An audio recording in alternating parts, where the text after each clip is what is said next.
Gọọmenti etiti akpọgo oku ka e nwee ezi mmekọrịta azụmahịa n'ebe ụmụafọ Naịjirịa nọ ka akwụsị ịdị na-akpa oke.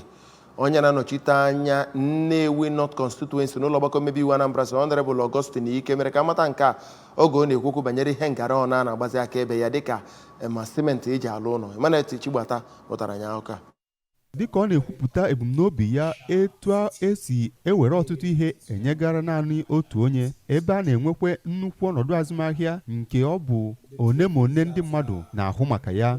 Honorable Ike kwuru na ihe dị otu a na-etinye obodo Naijiria n'oke ihe mgbu ka ọ na-ekwu okwu na oke ọnụ mmanụ ahụ enwere ugbu a. Honorable Ike kpọrọ gọọmenti etiti oku ka ọ gbaa mbọ mepesịa oke ala nke Naijiria ka enwee ike na-ebubata ihe iji wee hụ na ihe na-aga nke ọma. O kwukwara na etu a esi enyega ụfọdụ one ma one ndị mmadụ ikikere ịzụ otu ahịa maọbụ nke ọzọ etinyere obodo Naijiria n'oke agụụ na ihe mgbu. Ọ gbakwararịrị etu esi eburu nnukwu ụlọ ọrụ dịka ụlọ ọrụ mmepụta simenti nakwa ụlọ ọrụ mmepụta mmanụ etinye n'aka otu onye ma kwuo na ọ ka mma ka agba mbọ na-etinye ebumnobi ndị mmadụ n'uche dịka a na-eme ụfọdụ ihe ndị a.